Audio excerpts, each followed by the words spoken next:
ఎన్ని గ్రామ పంచాయతీ కాబట్టి మీ గ్రామ పంచాయతీ మీ దగ్గర డేటా ఉంది. మీ గ్రామ పంచాయతీకి సంబంధించిన ఇల్లు మీ రిజిస్టర్స్ ప్రకారం ఎన్ని ఇల్లు ఉంటాయి అనేది వార్డ్ వైజ్ ఉంది.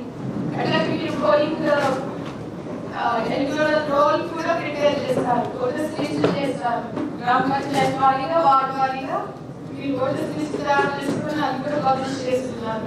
వీటన్నిటిని పెట్టుకొని ఫైనల్ గా ఒకసారి మళ్ళీ వెరిఫికేషన్ ఒక టెస్ట్ వెరిఫికేషన్ ఒకసారి మీరు చేసుకోండి.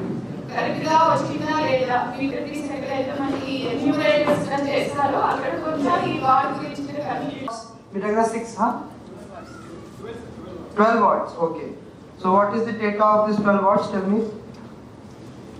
Tell me for ward number 1 and 2 and 2 84 this data has been corrected. Yes sir. When? Yesterday. 7. Sir, households are different sir. Houses are different sir. Operation 200 అట్లా ఉన్న విలేజెస్ కూడా ఉన్నాయి. సో వార్డ్ 15 ఇల్లు 20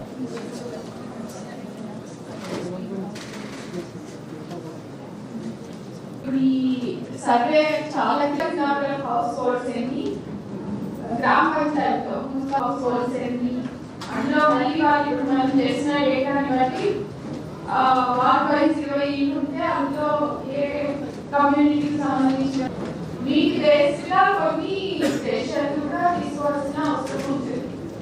అందుకని మనకి ward wise number of house holds ఇవి కరెక్ట్గా కాదు, అవన్నీ కూడా మనకి రెక్టిఫై చేసుకోవాల్సిన అవసరం ఉంది. మీరు మీ డేటా ఎంట్రీ రిపోర్ట్ చూస్తే చాలా వరకు చేసినట్టు